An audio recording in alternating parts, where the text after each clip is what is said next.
बेहतर से बेहतर की तलाश करो, मिल जाए नदी तो समुद्र तलाश करो।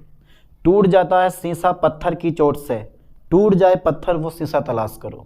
आज हम पढ़ने वाले हैं 12th क्लास फिजिक्स का एक मोस्ट इंपोर्टेंट चैप्टर, विद्युत चुंबकीय प्रेरण। चैप्टर छोटा सा है लेकिन है बड़ा कोटा।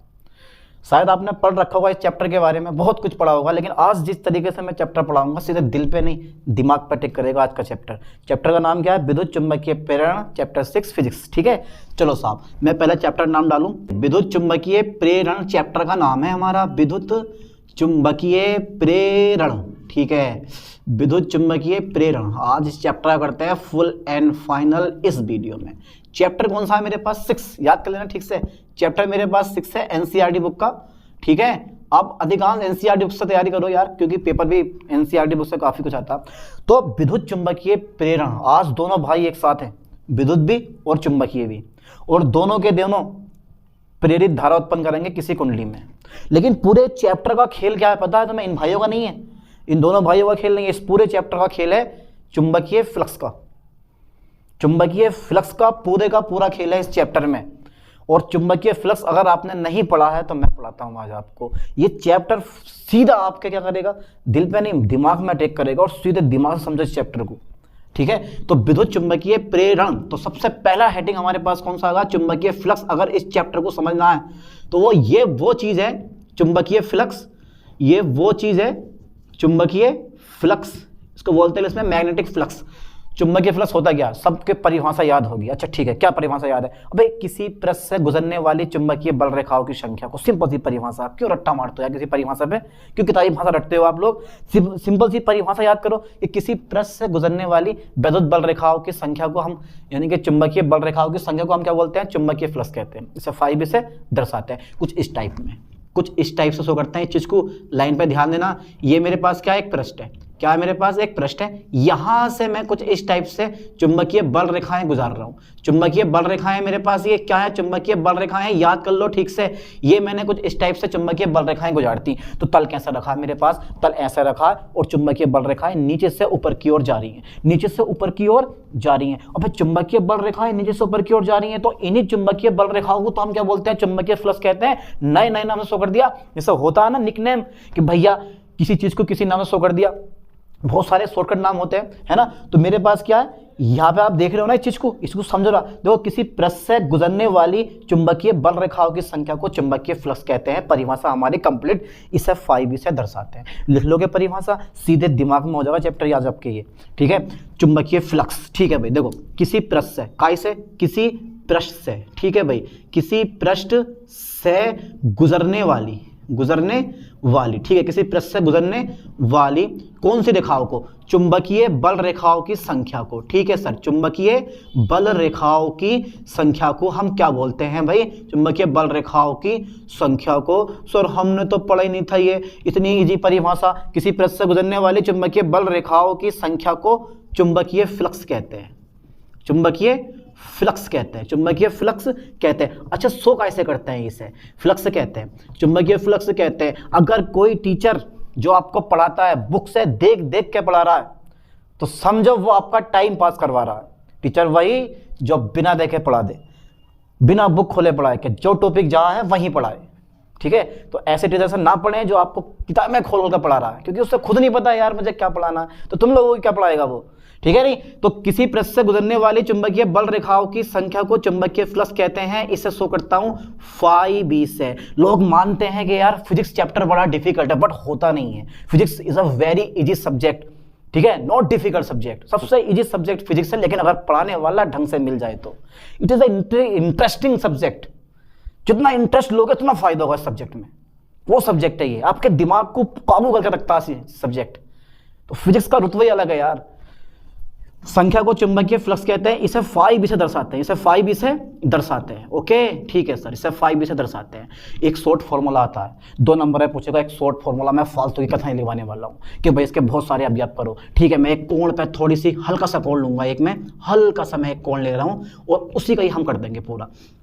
ठीक है, क्यों हमें ज्यादा रिस्क लेना है? जब हमारा छोटी जिससे काम चल रहा है, शॉर्ट रास्ते से हमारा काम चल रहा है, तो भाई हम इतने लॉन्ग रूट पे क्यों जाएंगे, ठीक है, लॉन्ग रूट पे हम क्यों जाएं भाई। चलो थोड़ा सा ये मिस्टेक हो गई है, यहाँ पे आपको किसी भी कोण पे झुका देना है, हल्का सा कोण हमें लेना है और भैया इसको किसी भी कोण पे आपको झुका देना है, क्योंकि अब होगी थीटा की एंट्री। क्या होगी बेटे, थीटा की एंट्री, एंट्री पे एंट्री होगी, एंट्री पे एंट्री होगी। देखो यहाँ पे थीटा की एंट्री होगी हमारी इस टाइप से, यहाँ हमारी थीटा कोण पे एंट्री होगी। यहाँ पे मैंने थोड़ा सा तल क्या करा, तल पता है मैंने क्या करा, पहले तल ऐसा था, लंबा तो रखा था इस टाइप से, रेखाएं जा रही ऊपर को, मजा आ रहा है खूब रेखा को, लेकिन थोड़ा सा रेखाएं मैंने क्या कर दी, टेढ़ी कर दी ऐसे करके, यानी कि थीटा कोण पर झुका दिया, तल को मैंने थीटा कोण पर झुका दिया, इस थोड़े से तल को मैंने ऐसा था तल ऐसा कर दिया, अब रेखाएं ऐसे जा रही हैं, कितना कोण हो गया मेरे पास, थीटा कोण हो गया, कितना हो गया मेरे पास कोण, थीटा कोण हो गया। ठीक है साहब, फायदा बताते हैं। देखो इस पृष्ठ से, यानी कि पृष्ठ से गुजरने वाला, पृष्ठ से गुजरने वाला वैद्युत फ्लक्स, गुजरने वाला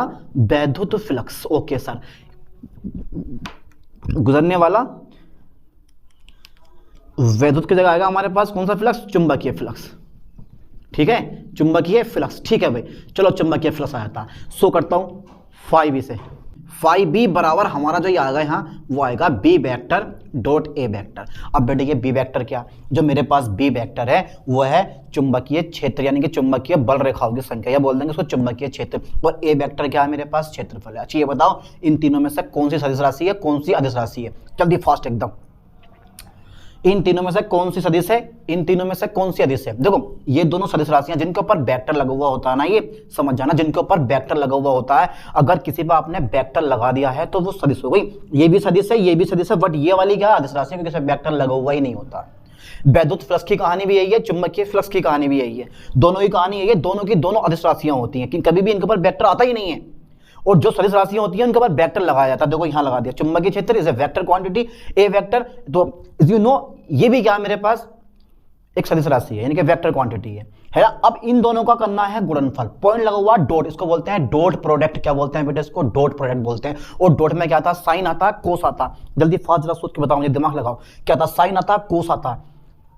अबे डॉट प्रोडक्ट का नहीं पता तो मैं क्या पढ़ रहे हो आप लोग, डॉट प्रोडक्ट का मतलब होता है कोस थीटा आएगा, क्या आएगा यहाँ पे मेरे पास, कोस थीटा, यानी कि बी ए कोस थीटा, क्या आएगा यहाँ, बी ए कोस थीटा आ गया। शॉर्ट कर दिया बिल्कुल मैंने कि फाइव बी बराबर B vector dot A vector बराबर B A cos theta. Is you know कि अगर मैं फाइव बी की वैल्यू पुट करूं, यानी कि फाइव बी का मान मेरे पास क्या जाएगा, बी ए कोस थीटा, क्या जाएगा, बी ए कोस थीटा। बाकी हमें कोई कथा नहीं हाँकनी है इसमें, बस इतनी हो गया हमारा कंप्लीट। जहां शॉर्ट से काम चले वहां शॉर्ट से काम चलाओ, जहां लॉन्ग से काम चल जाओ वहां लॉन्ग पे जाओ, ठीक है। तो फाइव बराबर बी ए कोस थीटा, ये हमारा एक फॉर्मूला बन के आ गया, ठीक है। देखो जरा ध्यान से, मेरे पास ध्यान देना, अगर मैं ए वेक्टर क्रॉस बी वेक्टर करूं, पहला जरा मुझे बताओ इसका मतलब क्या है, इसका मतलब क्या है, ये नोक बताती है डायरेक्शन, दिशा, और जो ये तुम्हारे पास डंडा देख रहे हो आप, इसको शो करते हैं परिमाण को। अगर किसी राशि पे ये लगा हुआ है तो जो ये नोक होती है शो करती है डायरेक्शन, और ये शो करता है परिमाण, क्या शो करता है, परिमाण। अब ए वेक्टर क्रॉस बी वेक्टर मैंने करा है तो मेरे पास क्या आएगा, साइन थीटा आएगा, क्या आएगा मेरे पास, साइन थीटा। अगर मैं ए वेक्टर डॉट बी वेक्टर करूंगा तो मेरे पास क्या आएगा, ए बी कोस थीटा आएगा। ध्यान देना, this one is scalar product and this one is vector product, समझ गए। तो ये क्या है तुम्हारे पास, क्रॉस मल्टीप्लाई है, और ये तुम्हारे पास क्या है, डॉट मल्टीप्लाई, इसको बोलते हैं डॉट प्रोडक्ट, इसको बोलते हैं क्रॉस प्रोडक्ट। सदिश राशि के लिए आता, अदिश राशि के लिए आता, ठीक है। मैं इसको इरेज कर रहा हूं, ध्यान देना, आप नोट कर लेना चीज को, क्योंकि बड़ी जरूरी चीजें होती हैं ये वाली। आज तुम्हारा चैप्टर पूरे का पूरा क्लियर करवा के जाऊंगा, कोई टॉपिक बचेगा नहीं जो न पढ़ाऊंगा आपको आज में, ठीक है। तो फाइव बराबर बी ए कोस थीटा, पर घर पे आपको बार बार इस चैप्टर को रिपीट मारना है, ओके।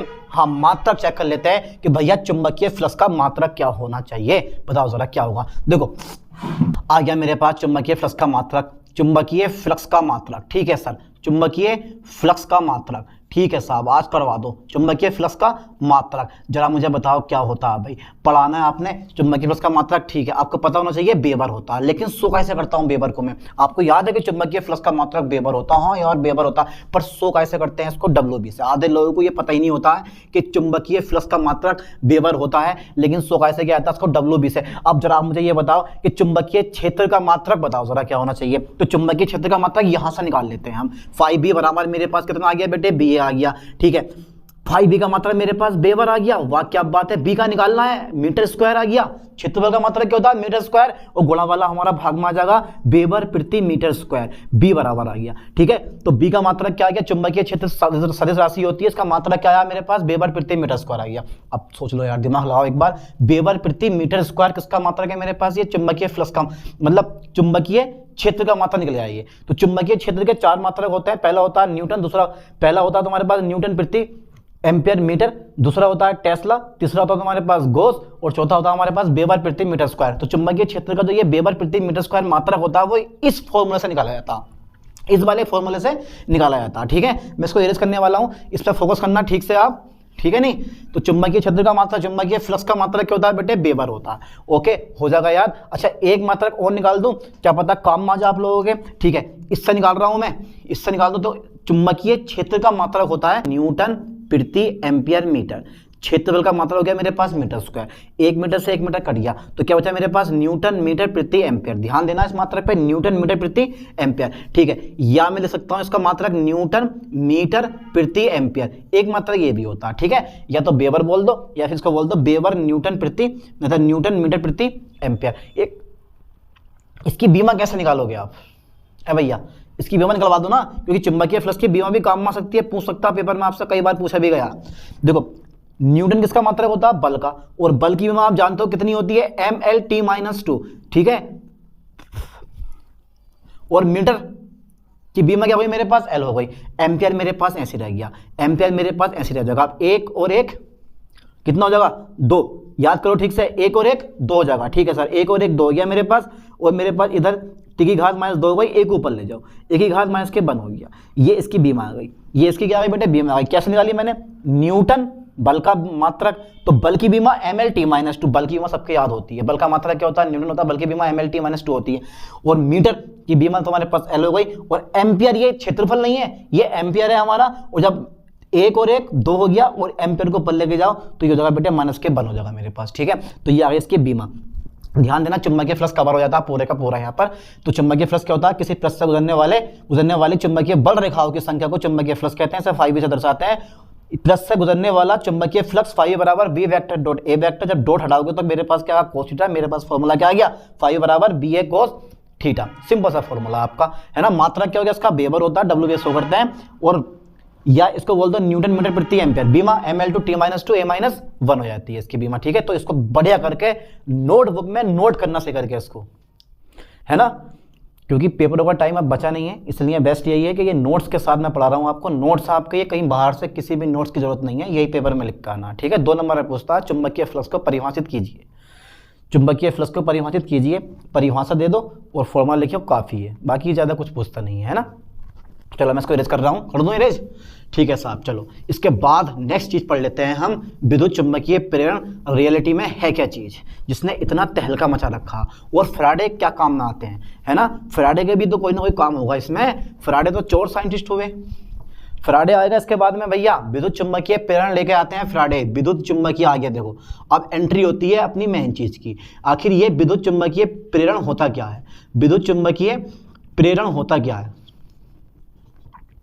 विद्युत चुंबकीय प्रेरण। तो बहुत समय पहले की बात है, ओस्टेल्ड ने एक एक्सपेरिमेंट दिया। अच्छा, किसी को ओस्टेल्ड का एक्सपेरिमेंट याद है, ओस्टेल्ड ने एक एक्सपेरिमेंट दिया था, अगर आप किसी तार में धारा प्रवाहित करते हो, किसी तार में अगर आप धारा प्रवाहित करते हो, ये ओस्टेल्ड का एक्सपेरिमेंट है, मेरा एक्सपेरिमेंट नहीं है।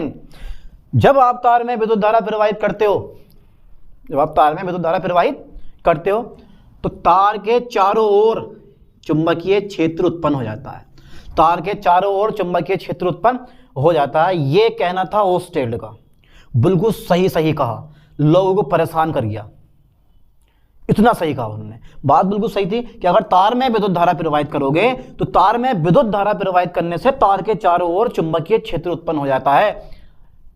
आ गए भैया फैराडे अपना विद्युत चुंबकीय प्रेरण लेके, बोले अच्छा तुमने ये एक्सपेरिमेंट दिया, लाओ साहब मैं भी एक एक्सपेरिमेंट दूं, और उन्होंने ठीक इसका अपोजिट कर दिया। अपोजिट मतलब अगर आप किसी कुंडली को चुंबकीय क्षेत्र में रख दें तो साहब उसमें धारा प्रवाहित होने लगती है, उसका अपोजिट हो गया। ओस्टेल्ड का कहना यह था कि अगर तार में धारा प्रवाहित करोगे तो तार के चारों ओर चुंबकीय क्षेत्र उत्पन्न हो जाएगा। और फैराडे का कहना यह था कि भाई चुंबकीय क्षेत्र के कारण विद्युत धारा उत्पन्न होती है। हो गया ऑपोजिट। तो फैराडे भैया, फैराडे थे, फैराडे के दो नियम थे, दोनों किसी और के नियम थे। तो फैराडे भैया जिंदे चोट साइंटिस्ट थे, दोनों के दोनों किसी और के नियम को अपना नियम बना लिया, है ना। तो ये इनका एक्सपेरिमेंट था। अब करना क्या, जब किसी कुंडली से वध चुंबकीय फ्लक्स में परिवर्तन होता है, जब किसी कुंडली से वध चुंबकीय फ्लक्स में परिवर्तन होता है तो कुंडली में प्रेरित विद्युत वाहक बल उत्पन्न हो जाता है। इस घटना को हम बोलते हैं विद्युत चुंबकीय प्रेरण। बहुत सारी चीजें इस घटना पर आधारित होती हैं, ठीक है। जरा ध्यान देना इस चीज पे, जो मैं परिभाषा तुम्हें लिखवा रहा हूं उस परिभाषा पे ध्यान देना। आज बड़ी इजी परिभाषा है, घबराओ मत यार, तुम तो डर रहे हो अभी से। परिभाषा क्या है मेरे पास परिभाषा मिलेगी, जब किसी कुंडली से वध, ध्यान देना मैंने कुंडली बंद नहीं ली है, मैंने सिर्फ बोला जब किसी कुंडली से वध, जब हम हाई स्कूल में थे ना तो हमने तभी याद कर लिया था ये।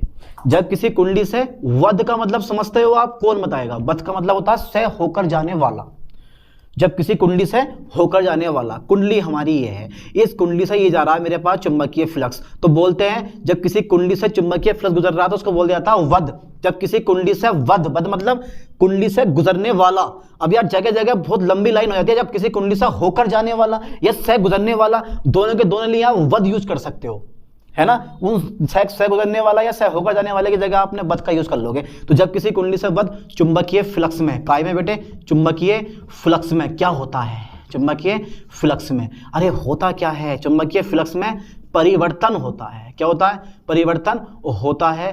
तो कुंडली में, काय में, तो कुंडली में प्रेरित विद्युत वाहक बल, लाइन पे फोकस करना, प्रेरित विद्युत वाहक बल, ध्यान देना, प्रेरित विद्युत वाहक बल उत्पन्न हो जाता है। क्या होता है बेटे? उत्पन्न हो जाता है। इस घटना को हम क्या बोलते हैं? इस घटना का नाम पर्सनल दे दो। इस घटना को हम क्या बोल दिया मैंने? इस घटना को विद्युत चुंबकीय प्रेरण कहते हैं। विद्युत चुंबकीय प्रेरण कहते हैं। छोटी सी परिभाषा।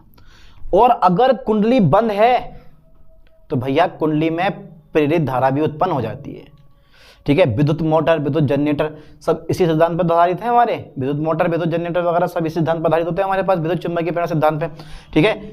इस घटना को विद्युत चुंबकीय प्रेरण कहते हैं। ठीक। यदि कुंडली बंद है, यदि कुंडली कैसी है बेटे? यदि कुंडली बंद है, यदि कुंडली बंद हो तो कुंडली में, काय में, कुंडली में प्रेरित धारा प्रवाहित होने लगती है। प्रेरित धारा प्रवाहित होने लगती है, ठीक है। ये कहानी होती है, पूरी की पूरी कहानी ये होती है। जब किसी कुंडली से वध चुंबकीय फ्लक्स में परिवर्तन होता तो कुंडली में प्रेरित विद्युत वाहक बल उत्पन्न हो जाता। इस घटना को हम क्या बोलते हैं? विद्युत चुंबकीय प्रेरण कहते हैं। और अगर कुंडली बंद है तो भैया कुंडली में धारा प्रवाहित होने लगते हैं। कभी खुली कुंडली में धारा प्रवाहित होती नहीं है। खुली कुंडली में धारा प्रवाहित क्यों होगी यार? जब कुंडली खुली है तो धारा कभी प्रवाहित होगी नहीं हमारी, समझिए चीज को। तो ये मेरे पास क्या विद्युत चुंबकीय प्रेरण है, ये इसको बोला था विद्युत चुंबकीय प्रेरण। समझ में आया ये? ठीक है, याद कर लेना उसको बढ़िया करके। अब फैराडे के दो नियम थे, यानी कि विद्युत चुंबकीय प्रेरण संबंधी फैराडे के कितने नियम आते हैं? दो नियम, जो कि इस साल पेपर में पक्का आने वाले हैं। इस साल पेपर में पक्का आएंगे और आपको भी ये याद ही करने पड़ेंगे। जबरदस्ती याद करो, अगर ना भी याद हो तो जबरदस्ती याद करो, है ना। चलो साहब, मैं इसको इरेज करने वाला हूँ क्योंकि फैराडे के नियम काफ़ी बड़े हैं। इसको डाल लो आप, स्क्रीनशॉट ले लेना सही है इसका, ठीक है। अब मैं पढ़ाने वाला हूँ आपको मंजिल, ठीक है। मंजिल मतलब फैराडे के नियम, जो आपको नंबर दिलवा के जाएगा, क्योंकि यही वो नियम है जो पेपर में आने की क्षमता रखते हैं इस चैप्टर से। कुछ आए ना आए, लेकिन ये विद्युत चुंबकीय प्रेरण संबंधी फैराडे के दो नियम है। ये फैराडे के नियम पक्का आते हैं, छोड़ना नहीं है इस टॉपिक को बिल्कुल भी, और रट लेना है, जबरदस्ती पढ़ लेना है। चलो साहब देखो जरा ध्यान से, मेरे पास क्या था? विद्युत, ठीक है, चुंबकीय प्रेरण, विद्युत चुंबकीय प्रेरण संबंधी, विद्युत चुंबकीय प्रेरण संबंधी, ठीक है बेटे, फैराडे के नियम, ओके। विद्युत चुंबकीय प्रेरण संबंधी फैराडे के नियम, कितने नियम होते हैं? दो नियम होते हैं, याद करो बढ़िया करके, कितने नियम होते हैं बेटे? दो नियम होते हैं, ठीक है, दो नियम होते हैं। अच्छा कौन कौन से होते हैं? वेरी इंपॉर्टेंट है, फंसेगा पेपर में इस बार, 100% श्योर, 2024 में फंसने वाला क्वेश्चन है ये, ठीक है। दो नियम होते हैं, विद्युत चुंबकीय प्रेरण संबंधी फ्राडे के दो नियम होते हैं। कितने नियम होते हैं साहब? दो नियम होते हैं। अच्छा कौन कौन से होते हैं वो भी हम चेक कर लेते हैं। दो नियम होते हैं। पहला नियम आता है मेरे पास प्रथम नियम। प्रथम नियम की तो बात ही अलग है, इसे बोलते हैं नियम, फ्राडे के नियम। बहुत बढ़िया नियम है। देखो होता क्या, खाली मैं एक छोटा सा तो मैं फॉर्मूला लिख पाऊँ, उस फॉर्मूले से आप समझ जाओगे कि क्या रियलिटी में है क्या चीज़ ये वाली, ठीक है। देखो ध्यान देना लाइन पे, E बराबर माइनस के D phi B upon D T, बस ये हमारा फ्राडे का नियम है, यही हमारा फ्राडे का प्रथम नियम है। और पूरे चैप्टर में ये फ्राडे का नियम बहुत काम में आने वाला, इस पूरे लेक्चर में, इस पूरे चैप्टर में फ्राडे का नियम बहुत काम में आने वाला। मैं वही पढ़ाऊंगा जो पेपर में आते हैं, मोस्ट इंपोर्टेंट है ना। तो प्रथम नियम मेरे पास क्या होता है? E बराबर माइनस के D phi B upon D T. अब ये फाई बी क्या है? ये है चुंबकीय फ्लक्स। क्या होता है बेटे? ये चुंबकीय फ्लक्स। मैं कह रहा हूं इस पूरे चैप्टर में चुंबकीय फ्लक्स का गेम है, पूरा गेम चुंबकीय फ्लक्स पर आधारित है। चुंबकीय फ्लक्स बदला तो गेम बदल देगा आपका, ये इसलिए कह रहा हूं, उसको स्टार्टिंग में मैंने करवा दिया, बढ़िया पढ़ लो इस चीज को, चुंबकीय फ्लक्स को। यह है चुंबकीय फ्लक्स, यह है डी। तो चुंबकीय फ्लक्स में परिवर्तन, आराम समझो बिल्कुल आराम से, चुंबकीय फ्लक्स में परिवर्तन की दर, चुंबकीय फ्लक्स में परिवर्तन की दर अगर समय से भाग कर दिया दर बन जाती है। तो किसी कुंडली में उत्पन्न प्रेरित विद्युत वाहक बल, E4 क्या है? प्रेरित विद्युत वाहक बल। किसी कुंडली में उत्पन्न प्रेरित विद्युत वाहक बल चुंबकीय फ्लक्स परिवर्तन की ऋणात्मक दर के बराबर होता है, ठीक है। और ये जो माइनस साइन आया ये कोई मैंने अपने पास नहीं लिया है यार, ये फॉर्मूले में ऑलरेडी होता। अब ये माइनस सबसे पता है क्या कहता? ये माइनस कहता है मैं भी हूं, मेरा भी अस्तित्व है, मेरा भी तो कोई काम है, ये बताता। देखो अभी जहां माइनस चिन्ह बताता है कि जो चीज जिससे उत्पन्न होती है उसी का विरोध करती है। यहाँ जो प्रेरित विद्युत वाहक बल हुआ है वो चुंबकीय फ्लक्स परिवर्तन के कारण उत्पन्न हुआ है। अगर चुंबकीय फ्लक्स में आप परिवर्तन नहीं करोगे ना यार, तो ये ई उत्पन्न नहीं होगा किसी भी कीमत पे, चाहे आंधी आए या तूफान आए। और अगर आप तपस्या भी करोगे ना कि हो जा, नहीं होने वाला, आपके कहने से थोड़ी ना होगा ये है भाई। अगर आप सूरज को उंगली दिखा कह दोगे भाई घूम जा, तो भी नहीं घूमेगा आपके कहने से वो ऐसी कहानी हमारी ये वाली है ना। तो E बराबर माइनस के D phi B upon D T. तो यहाँ जो मेरे पास नियम आता है वो नियम ये बन जाता है कि भाई इस नियम के अनुसार, ठीक है सर, इस नियम के अनुसार, ओके, इस नियम के अनुसार, हाँ सर क्या होने वाला जरा बताओ तो। इस नियम के अनुसार किसी कुंडली में उत्पन्न, ध्यान देना, किसी कुंडली में उत्पन्न, ठीक है, किसी कुंडली में, ओके, किसी कुंडली में उत्पन्न, ठीक है सर, किसी कुंडली में उत्पन्न प्रेरित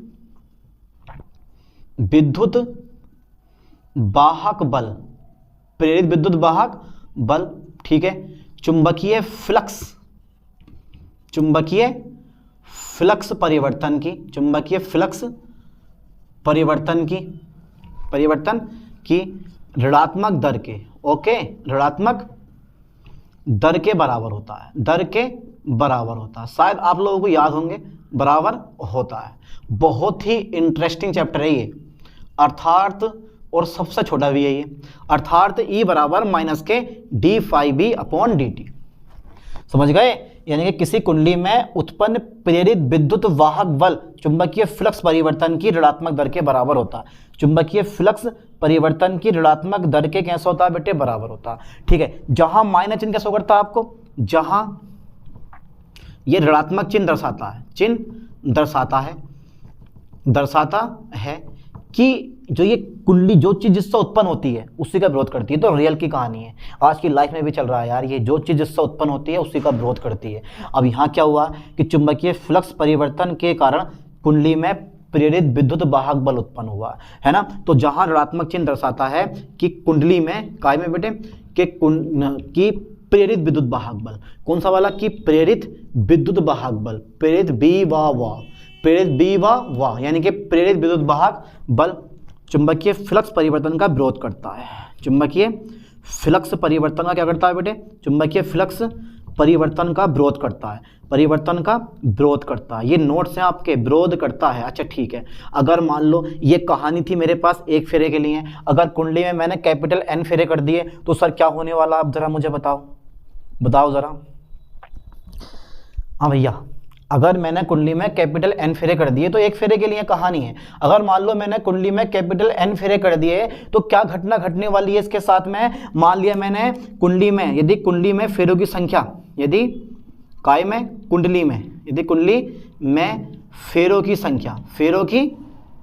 संख्या कितनी हो बेटे, कैपिटल N हो तो, कैपिटल N हो तो ठीक है, तो E बराबर हो जाएगा मेरे पास माइनस के N D phi B upon D T.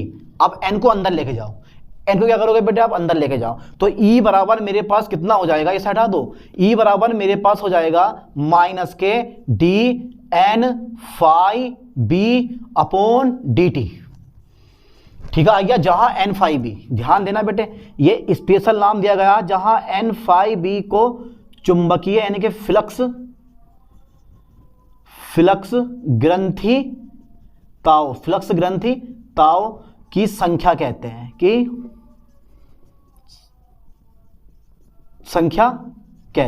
जहां N5B को फ्लक्स ग्रंथिताओं की संख्या कहते हैं, जहां N5B को फ्लक्स ग्रंथिताओं की संख्या कहते हैं, जहां N5B को फ्लक्स ग्रंथिताओं की संख्या कहते हैं। हो जाएगा यार ये पहला नियम। एक खास बात तो बता दूं मैं, इस नियम को न्यूमैन का नियम कहते हैं।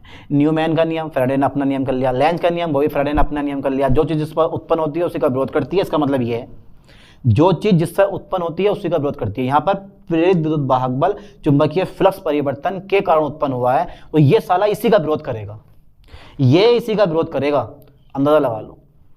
और ये बातें बिल्कुल रियल भी होती है, ऐसा नहीं है फेक बात है, बिल्कुल रियल बात होती है ये। ठीक है, जहाँ N5B को फ्लक्स ग्रंथिताओं की संख्या कहते हैं, और इस नियम को हम क्या बोलते हैं, इस नियम को न्यूमैन का नियम कहते हैं, इस नियम को न्यूमैन का नियम कहते हैं, न्यूमैन का नियम कहते हैं। ठीक है साहब, नियम कहते हैं। ओके, अब आ गया द्वितीय नियम। द्वितीय नियम आता है लेंज का नियम। द्वितीय नियम जरा मुझे बताओ बेटे, ये द्वितीय नियम किसका नियम आता है, लेंज का नियम। पहला हो गया, ठीक है सर, सेकंड हो गया। वाह सर आप तो बहुत ही निकले, अरे बड़े स्मार्ट निकले आप तो, कि द्वितीय नियम भी याद कर लिया। देखो होता क्या चीज़ है, लेंज का जो नियम था हमारा ये था कि किसी बंद कुंडली में उत्पन्न प्रेरित विद्युत वाहक बल या प्रेरित धारा की दिशा सदैव इस प्रकार होती है कि वह उस कारण का विरोध करती है जिससे वो उत्पन्न होता है। जैसे मैंने बताया ना कि यार ये प्रेरित विद्युत वाहक बल इसी का विरोध करेगा जिससे उत्पन्न हो रहा है, बस यही लेंज का नियम है। जो चीज जिससे उत्पन्न होती है उसी का विरोध करती है, जो चीज जिससे उत्पन्न होती है, लहजे में लेके जाओ, लहजे में, जो चीज जिससे उत्पन्न होती है उसी का विरोध करती है। अच्छा वो सुनिए आपने शायरी तो सुनी होंगी आप लोगों ने, जैसे वो गीत तुमने सुना नहीं मेरी उम्र भर का लिहाज था, मेरे दर्द की थी दास्तां जिससे तुम हंसी में उड़ा गए। मेरी फेवरेट शायरी है, बहुत समय से मैं सुनता हूँ, जब भी मुझे टाइम मिलता है मैं शायरी जरूर सुनता हूँ, सुन के देखना एक बार, अच्छी लगती है। कहते हैं द्वितीय नियम मेरे पास देखो क्या हो गया, द्वितीय नियम में मेरे पास आता है कि भैया इस नियम के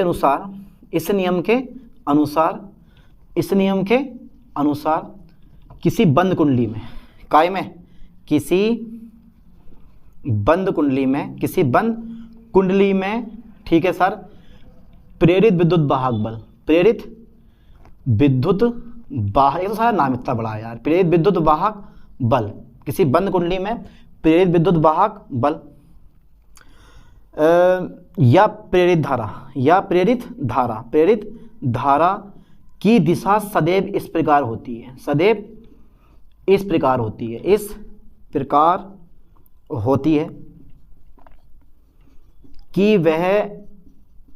कि वह उस कारण का विरोध करती है, कारण का विरोध करती है, जिससे वह स्वयं उत्पन्न होती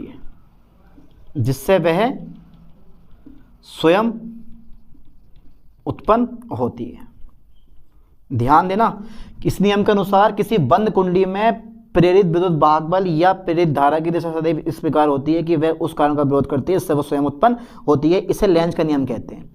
क्या बोलते हैं बेटे इसे लेंज अरे हो भैया आराम से, इसे लेंज का नियम कहते हैं, इसे लेंज का नियम कहते हैं। और एक खास बात मेरे दोस्त, जो ये लेंज का नियम होता है ना, लेंज का नियम यहाँ तक पूरा कर देना आपको, फैराडे के नियम आए यहाँ तक पूरा कर दियो, लेकिन मैं एक लाइन और लिख पा रहा हूँ। कभी कभी आपसे अलग से पूछता है कि यार लेंज का नियम लिखिए और ये किस सिद्धांत पर आधारित है, तो लेंज का नियम ये हैगा कि भैया लेंज का नियम ये है कि इस नियम के अनुसार किसी कुंडली में उत्पन्न प्रेरित विद्युत भाग बल या प्रेरित धारा की दिशा सदैव इस प्रकार होती है कि वह उस कारण का विरोध करती है, इससे वो स्वयं उत्पन्न होती है।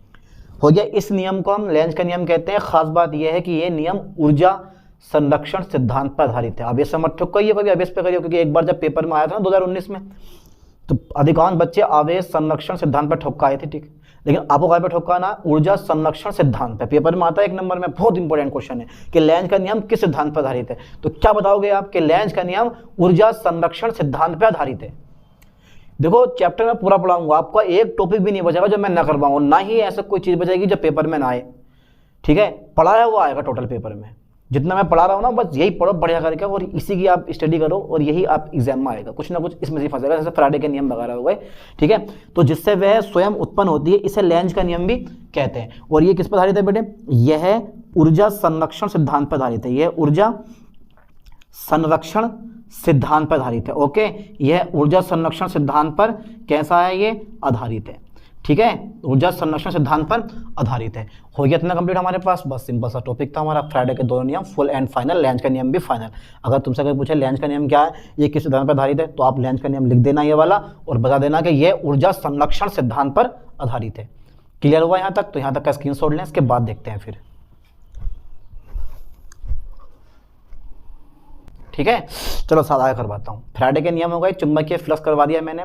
नेक्स्ट पॉइंट मेरे पास आता है स्वप्रेरण, ठीक है, डाल देता हूँ मैं हेडिंग स्वप्रेरण। क्या बोलते हैं इसको इंग्लिश में, स्वप्रेरण, स्वप्रेरण। अच्छा ये बताऊँ इसको बोलते हैं इसमें self induction, self induction, okay, ठीक है। अच्छा मुझे जरा ये बताओ कि स्व का मतलब क्या होता है। स्व का मतलब होता है अपने आप। क्या होता है बेटे, अपने आप होता है। बड़ा सिंपल सा टॉपिक है बिल्कुल। अच्छा इसको ना ऐसा समझ लेते हैं कि जैसे मेरे पास ये है, मान लो मेरे पास ये एक कुंडली है, ठीक है, ध्यान देना। इस कुंडली में ना मैं मुख्य धारा प्रवाहित करता हूँ, जो मेरे पास सेल की धारा होगी ना, ये वाली प्लस और माइनस। देखो क्या समझेंगे चीज़ को, समझने का तरीका देख लो, क्योंकि फिजिक्स बड़ा इंटरेस्टिंग सब्जेक्ट है। देखो कितनी ईजी है, ज़्यादा हार्ड है ये, कुछ भी नहीं है। अगर आप बुक की लैंग्वेज लिखते हो या कोई आपको बुक से पढ़ाता तो ये हार्ड लगने वाली बात है, क्योंकि जब टॉपिक क्लियर नहीं होगा तो भैया टॉपिक हार्ड लगेगा, और टॉपिक क्लियर हो गया तो टॉपिक ईजी लगेगा। आपने स्विच ऑन करा, स्विच ऑन कर दिया आपने, करंट हमारा प्लस से माइनस की ओर फ्लो हो गया। पता है ना कि विद्युत धारा प्लस से माइनस की ओर प्रवाहित होती है, ठीक है। आपने करंट फ्लो कर दिया, विद्युत धारा जा रही है, मजे में जा रही है, ये मेन धारा है, ये क्या अपना मेन करंट यानी कि मुख्य धारा। जब आप मुख्य धारा के मान में चेंज करोगे ना, मुख्य धारा के मान में चेंज करोगे तो अपने आप इस कुंडली में एक धारा और उत्पन्न हो जाएगी, यानी कि अपने आप इस कुंडली में प्रेरित धारा उत्पन्न हो जाती है। दिमाग लगाना, एक बार सोचना, जब इस धारा को आपने कुंडली में प्रवाहित करा तो धारा जा रही है मस्ती में, छम छम छम छम छम छम, मस्ती में जा रही है धारा। लेकिन क्या हुआ कि इस कुंडली में एक धारा और उत्पन्न हो गई, ये मजे में थी, लेकिन इसको टेंशन आ गई, इसको टेंशन दे दी। क्योंकि पता है आपको कि खुद से टेंशन नहीं होती, टेंशन बाहर वाले लोग देते हैं हमेशा। क्या हुआ कि भैया आपने धारा प्रवाहित करी, यानी कि मुख्य धारा के मान में चेंज करा, धारा प्रवाहित हुई कुंडली में, धारा गई बड़ी आसानी से, लेकिन इस कुंडली में एक धारा और उत्पन्न हो गई इसकी वजह से, और इसी का विरोध करेगी उल्टा वो मारी।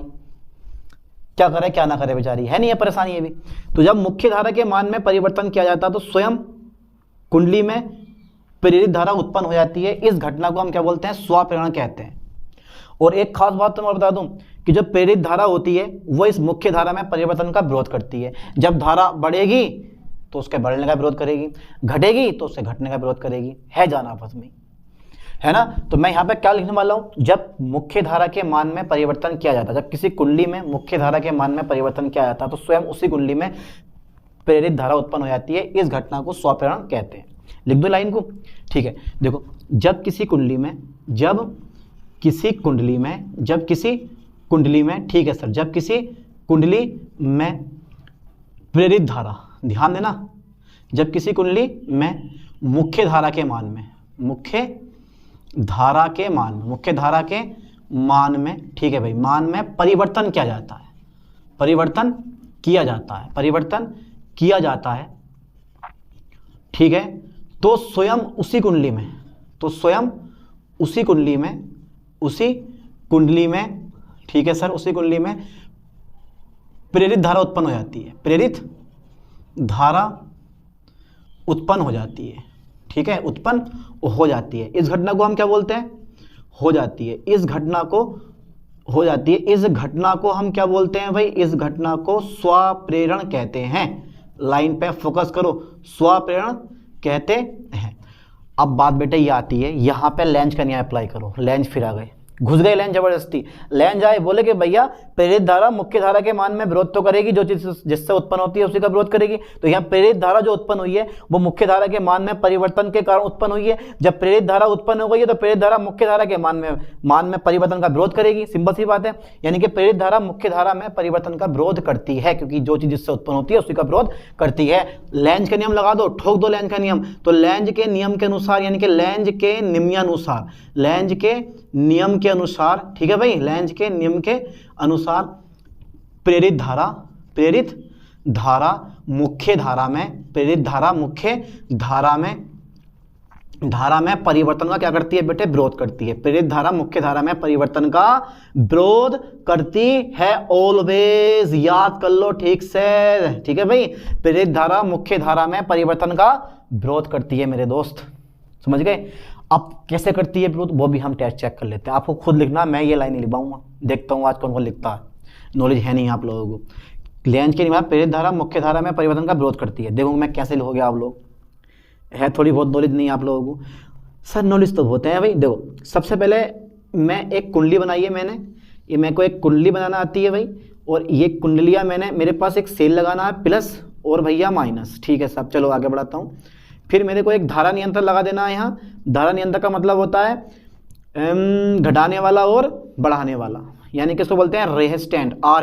RN नहीं है, RH रेजिस्टेंट, जो धारा को घटा भी सकता है बढ़ा भी सकता है। दिस वन इज कुंजी, वाह क्या नाम है यार, कुंजी के है, ये सेल है हमारा, ये सेल है भैया। हमने धारा जो प्रवाहित करी तो धारा तो गई, तो ये ऐसे गई धारा, ये ऐसा करके गई धारा। अब धारा जा रही है इधर को मस्ती में, तो भैया प्रेरित धारा की दिशा किधर को होगी जरा मुझे बताओ? मुख्य धारा की दिशा, जो मेरे पास मुख्य धारा मैं कर रहा हूँ धारा को बढ़ाते हुए, धारा को बढ़ाते हुए, धारा को जब मैंने बढ़ाया यानी कि धारा को बढ़ाते हुए। ओके सर मैं धारा को बढ़ा रहा हूँ, धारा को बढ़ाया मैंने, अबे धारा को बढ़ा रहे हो आगे की ओर, तो प्रेरित धारा किधर को होगी? तभी तो विरोध करेगी, यानी कि प्रेरित धारा की दिशा इसके विपरीत होगी, इधर को होगी, ठीक है। ये कौन सी धारा है मेरे पास? प्रेरित धारा है बेटे। कौन सी धारा है मेरे पास? ये वाली प्रेरित धारा। समझ में आ जाएगा, बहुत इजी टॉपिक है, तो हटना है। प्रेरित धारा यानी कि जब आप मुख्य धारा को बढ़ाते हो तो प्रेरित धारा मुख्य धारा की विपरीत दिशा में होती है और उसके बढ़ने का विरोध करती है, क्योंकि ये जाएगा आगे को, ये खींचेगी पीछे को, इन दोनों में लड़ाई होगी और तार हमारा गर्म हो जाएगा, कुंडली हमारी क्या होगी? गर्म हो जाएगी, ठीक है। इन दोनों में लड़ाई चलती है, फाइट, देखा था ना फाइट, अरे फाइट होती रहे, मैं छोड़ो।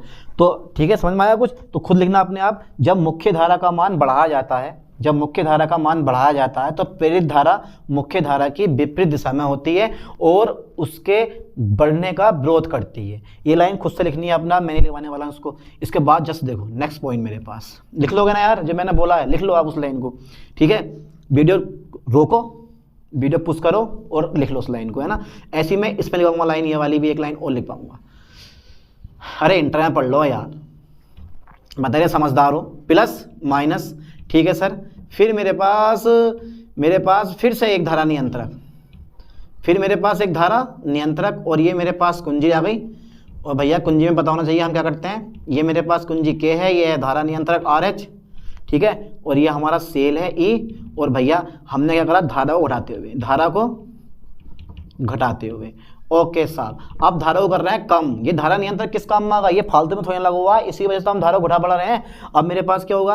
ये भैया मैं धारा को घटा रहा हूँ। अब सोच रहे हो यार सही तो धारा को बढ़ा रहे हो आप। अबे धारा को घटाने का मतलब है धारा 10 ampere, 5 ampere, 3 ampere, 2 ampere, 1 ampere कर रहे हैं। तो अब जब मैं धारा को कम करूंगा तो प्रेरित धारा की दिशा किधर को होगी? आगे की ओर होगी, इधर को, ठीक है। यह है मेरे पास बेटे प्रेरित धारा। कौन सी धारा मेरे पास? ये प्रेरित धारा, ये होगी मुख्य धारा की दिशा में, क्योंकि बेटे ये मुख्य धारा की दिशा में। जब आप धारा को बढ़ाते हो यानी कि जब आप धारा को घटाते हो, सेकंड नंबर मेरे पास ये है, जब धारा को घटाते हैं तो प्रेरित धारा मुख्य धारा की दिशा में होती है और उसके घटने का विरोध करती है। धारा आने की कोशिश करती है पीछे की ओर को, आ जा भैया पीछे की ओर को, लेकिन प्रेरित धारा इसको आगे और धक्का देती है हमेशा कि ना पीछे नहीं जाने दूंगी, मैं आगे आगे करूंगी इसको, समझ गए। तो प्रेरित धारा की जो दिशा होती है वो मुख्य धारा की दिशा में होती है और उसके घटने का विरोध करती है। दोनों लाइन चेक करो बढ़िया करके, एक बार और बोल दे रहा हूं, खुद से लिखो अपना आप। जब धारा का मान बढ़ाते हैं, जब मुख्य धारा का मान क्या करते हैं, बढ़ाते हैं। चलो मैं यहाँ पे मुख्य धारा कर दे रहा हूँ और ताकि तुम्हें मिस्टेक ना हो, और इधर भी मैं क्या कर दे रहा हूँ बेटे, मुख्य धारा कर दे रहा हूँ, ठीक है। मुख्य धारा, जब मुख्य धारा का मान बढ़ाते हैं तो प्रेरित धारा मुख्य धारा की विपरीत दिशा में होती है और उसके बढ़ने का विरोध करती है। सेकंड नंबर आपको ये लिखना है कि जब मुख्य धारा को घटाते हैं, जब मुख्य धारा को क्या करते हैं, घटाते हैं, तो प्रेरित धारा मुख्य धारा की दिशा में होती है और उसके घटने का विरोध करती है। आई होप के समझ गए होंगे, आप खुद से लिखो बढ़िया करके, ठीक है। अब मैं पढ़ा रहा हूँ आपको स्वप्रेरण गुणांक। क्या पढ़ा रहा हूँ बेटे, इसका स्वप्रेरण गुणांक या स्वप्रेरकत्व, बहुत जरूरी टॉपिक है। स्वप्रेरण गुणांक या स्वप्रेरकत्व, ठीक है सर, स्वप्रेरण गुणांक, ओके। स्वप्रेरण गुणांक या बोला जाता है इसको स्वप्रेरकत्व, या मैं क्या बोलता हूँ इसको, स्वप्रेरकत्व। स्वप्रेरण गुणांक या स्वप्रेरकत्व बड़ा जरूरी टॉपिक है, बड़ा इंपॉर्टेंट टॉपिक है। देखो इस कुंडली में फेरे कितने मान लें हम, n मान लें, चुंबकीय फ्लक्स कितना मान लें हम, 5 मान लें, और धारा कितनी है हमारे पास, I है। तो भैया कुंडली में फ्लक्स ग्रंथिताओं की संख्या, लाइन पे ध्यान देना है, कुंडली में, काय में, कुंडली में, ठीक है, कुंडली में फ्लक्स, ओके, कुंडली में फ्लक्स ग्रंथि ताओ, कुंडली में फ्लक्स ग्रंथि ताओ की जो संख्या होती है ना हमारी, कुंडली में फ्लक्स ग्रंथिताओं की संख्या, ठीक है, क्या नाम है संख्या का, n∅b, ठीक है, ये ब्रैकेट है। कुंडली में फ्लक्स ग्रंथिताओं की संख्या, मैंने फ्राडे के प्रथम नियम बता दिया कि भैया फ्लक्स ग्रंथिताओं की संख्या मेरे पास कितनी होती है, n∅b होती है। तो कुंडली में फ्लक्स ग्रंथिताओं की संख्या n∅b प्रवाहित विद्युत धारा के, किसके, प्रवाहित विद्युत धारा के, कैसी होती है, प्रवाहित विद्युत धारा के अनुक्रमानुपाती होती है, अनुक्रमानुपाती होती है, ओके, अनुक्रमानुपाती होती है, ओके सर, ओके। अर्थात अगर मैं लिखूं कि n∅b is directly proportional to I, ठीक है, n∅b is directly proportional to I। अगर मैं समानुपाती का चिन्ह डालूंगा तो भाई मेरे पास एक कोष्टक आ जाएगा, वो आएगा मेरे पास Li। मैंने बोल दिया कि फ्लक्स ग्रंथिताओं की संख्या विद्युत धारा की कैसी होती है, अनुक्रमानुपाती होती है। वहां भी यही हुआ, जब मैंने अनुक्रमानुपाती का साइन आया तो मेरे पास क्या आ जाएगा, एक कोष्टक आ जाएगा L। समीकरण नंबर 1, जहां L क्या है बेटे, जहां L जो है वह है, जहां L एक नियतांक है, L4 एक नियतांक है, जहां L एक नियतांक है, जिसे हम क्या बोलते हैं, जिसे कुंडली का स्वप्रेरण गुणांक, जिसे कुंडली का क्या बोलते हैं हम, जिसे कुंडली का स्वप्रेरण गुणांक, जिसे कुंडली का स्वप्रेरण गुणांक कहते हैं। अब बस कुंडली के स्वप्रेरण गुणांक की हमें परिभाषा फाइंड कर लेनी है। तो बेटे ये जो गुणा वाला तुम देख रहे हो ना, आई वो इधर काय में आ जाएगा, मेरे पास भाग में आ जाएगा, L बराबर हो जाएगा n∅b/I। ये अपना मेन फॉर्मूला आ गया। इससे करेंगे आगे न्यूमेरिकल, क्या करेंगे इससे, इस फॉर्मूला से करेंगे आगे न्यूमेरिकल। फॉर्मूला किसका आया मेरे पास, L बराबर n∅b/I का फॉर्मूला आ गया, करेंगे आगे न्यूमेरिकल सोल्व, ठीक है सर। अच्छा यदि मैं I को 1 एम्पियर मान लूँ तो, ए भैया यदि मैं I को 1 एम्पियर मान लूँ तो मेरे पास L किसके बराबर आ जाएगा यहाँ पे, n∅b के। फोकस करना है ठीक से। अब मुझे क्या करना है बेटे, स्वप्रेरण गुणांक की परिभाषा निकालनी है। इस लाइन में फोकस करो, L बराबर n∅b/I, L बराबर n∅I। मैंने धारा का मान कितना मान लिया, 1 एम्पियर मान लिया। जब मैंने धारा का मान 1 एम्पियर मान लिया तो कुंडली का स्वप्रेरण गुणांक n∅b के बराबर क्यों हुआ, जब यहाँ पे I का मान 1 लगा दोगे तो L बराबर हो जाएगा n∅b। जब L बराबर n∅b हो जाएगा मेरे पास तो वो मिलेगा मुझे ये। अब मैं स्वप्रेरण गुणांक की परिभाषा आती है 1 नंबर में कि स्वप्रेरण गुणांक को परिभाषित कीजिए, और 2 नंबर का रह देता है वो न्यूमेरिकल आपका। मैं इसको रेज कर रहा हूं, यहां तक का स्क्रीनशॉट ले लेना, ठीक है साहब। चलो भाई इसको आगे देखते हैं, और थ्योरी लिखना ना भूलें, ठीक है, मेनली थ्योरी है, उसको भूलना मत बिल्कुल भी। तो L बराबर n∅b, तो मेरे पास परिभाषा आ जाती है, ये भैया पेपर में आ गई है इस बार भी, स्वप्रेरण गुणांक की परिभाषा आ गई है, वेरी इंपॉर्टेंट है, इसको पढ़ लेना ठीक से परिभाषा को। तो किसी कुंडली का स्वप्रेरण गुणांक फ्लक्स ग्रंथिताओं की संख्या के बराबर होता है, किसी कुंडली का स्वप्रेरण गुणांक फ्लक्स ग्रंथिताओं की संख्या के बराबर होता है। पर कब बराबर होता है, जब कुंडली में प्रवाहित धारा कितनी हो आपकी, एकांक हो, है ना। यानी कि कुंडली का किसका बेटे, कुंडली का स्वप्रेरण गुणांक, कुंडली का स्वप्रेरण गुणांक, कुंडली का स्वप्रेरण गुणांक, ठीक है। फ्लक्स ग्रंथि ताऊ, फ्लक्स ग्रंथि ताऊ की संख्या के बराबर होता है, की संख्या के कैसे होता है, बराबर होता है। ठीक है सर, बराबर होता है, पर कब बराबर होता है, जब कुंडली में प्रवाहित धारा कितनी हो, जब कुंडली में प्रवाहित धारा भैया एकांक हो, कितनी हो मेरे लाल, एकांक हो, यानी कि 1 एम्पियर हो। एक नंबर है परिभाषा पूछता है, रट लो बढ़िया करके कि यार इस बार ये परिभाषा मेरे पास कंफर्म आ गई, स्वप्रेरण गुणांक की परिभाषा इस बार आ गई, मान लो इसको, बड़ा जरूरी है, परिभाषा छोड़ना नहीं है बिल्कुल, या फ्राइडे के नियम नहीं छोड़ने हैं और एक स्वप्रेरण गुणांक की परिभाषा नहीं छोड़नी। आई होप कि ये टॉपिक आपको समझ में आ गया होगा और पेपर में भी ये टॉपिक रखा हुआ मिलेगा आपको। स्वप्रेरण गुणांक या स्वयं प्रेरकत्व की परिभाषा लिख के ले लो, अभी लिख लो कि हाँ ये टॉपिक बताया था मुझे। स्वप्रेरण गुणांक और फ्राइडे के नियम, चुंबकीय फ्लक्स का तो यही है कि आया आया ना आया तो भाई चल रही है कहानी आपको अपनी, है नहीं है।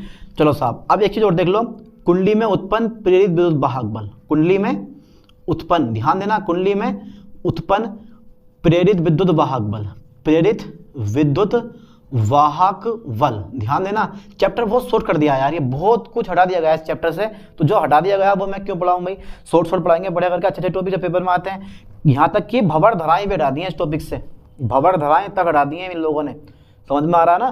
तो कुंडली में उत्पन्न प्रेरित विद्युत वाहक बल, भैया ये तो है मेरे पास प्रेरित विद्युत वाहक बल, वाहक बल, अबे बल कहाँ गया भैया, बल छिपा छिपा फिर रहा, बड़ा बुरा है ये बल भी भैया, कहीं कोई ऐसी जगह ना है जहाँ ये ना लगता हो, कहीं कोई ऐसी जगह नहीं है जहाँ ये बल ना अप्लाई होता हो, हर जगह बल का काम है, नहाते हुए कुछ भी कर लो जी, वहाँ पे बल लगने लगना है आपके पास। E बराबर मेरे पास फॉर्मूला आ गया -kn d∅b अपॉन dt, ये किसका नियम है, ये फ्राडे का नियम है। ठीक है, E बराबर n अंदर ले जाओ तो -dn∅b अपॉन कितना गया मेरे पास dt। अब भैया समीकरण 1 से, समीकरण 1 से मैंने किसके बराबर माना है, जरा ध्यान देना, n∅b को मैंने माना Li के बराबर, तो मेरे पास आ जाएगा E बराबर -kd∆i अपॉन कितना आ जाएगा dt, यहाँ से L बाहर ले लो मेरे दोस्त, तो L बराबर हो जाएगा di अपॉन dt, L बराबर हो गया di अपॉन dt। अगर मैं यहाँ से L का मान फाइंड करूँ तो ये मेरे पास गुणा वाला कायम आ जाएगा, पूरे का पूरा ऐसे के ऐसे उठ के ये भाग में आ जाएगा, यानी कि ये आ जाएगा L बराबर -ke और di upon dt, di upon dt। कुछ इस टाइप से मेरा ये फॉर्मूला लास्ट में देखने के लिए बन जाता। अब अगर चाहते हो तो ये भाग वाला dt इधर ऊपर गुणा में ले जाओ तो बन जाएगा L बराबर -ke गुणा dt अपॉन di। इस न्यूमेरिकल से करेंगे हम, इस फॉर्मूले से करेंगे हम न्यूमेरिकल। ठीक है, अब इसका मात्रक क्या होगा भैया, इसके 2 मात्रक होते हैं, बढ़िया का याद होने चाहिए। एक होता है मेरे पास, एक होता है मेरे पास हेनरी, क्या होता है मेरे लाल, हेनरी होता है, हेनरी H4 क्या होता है, हेनरी, और एक मात्रक होता है ओम सेकंड। पेपर में पूछा जाता है भैया ये ओम सेकंड किसका मात्रक होता है, ये क्या बताओगे आप, ये ओम सेकंड किसका मात्रक होता है, तो आपको बताना है कि ओम सेकंड जो होता है वो मेरे पास स्वप्रेरण गुणांक का मात्रक होता है। ये ओम सेकंड किसका मात्रक होता है, स्वप्रेरण गुणांक का मात्रक होता है। परिभाषा याद हो गई, कुंडली में उत्पन्न, कुंडली का स्वप्रेरण गुणांक फ्लक्स ग्रंथि तारों की संख्या के बराबर होता है जब कुंडली में प्रवाहित धारा कितनी हो आपके पास, एकांक हो।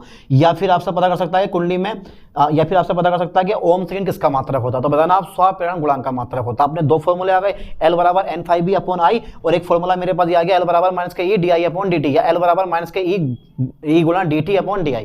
ठीक है, तो ये मेरे पास फॉर्मूला बन के इसका करेंगे आगे न्यूमेरिकल। अब एक पढ़ लेते हैं समतल कुंडली का स्वप्रेरण गुणांक। ओके, मैं इसको इरेज कर दूं, जल्दी फटाफट से स्क्रीनशॉट ले लो, इसका ले लिया होगा। ठीक है, आगे बढ़ा रहा हूं मैं इसको। तो बेटा अब मैं पढ़ाने वाला हूं आपको, क्या टॉपिक पढ़ाया जाए अब आपको, एक समतल कुंडली का स्वप्रेरण गुणांक। ठीक है साहब, फिर पढ़ते हैं अन्योन्य प्रेरण गुणांक और चैप्टर करते हैं खत्म। ठीक है, 3-4 टॉपिक तो बचे हैं इस चैप्टर में यार, क्यों रिस्क लेना हो रहा है, छोटा सा चैप्टर है। चलो देखो फिर ध्यान से, समतल कुंडली का स्वप्रेरण गुणांक देखो जरा ध्यान से। ठीक है साहब, समतल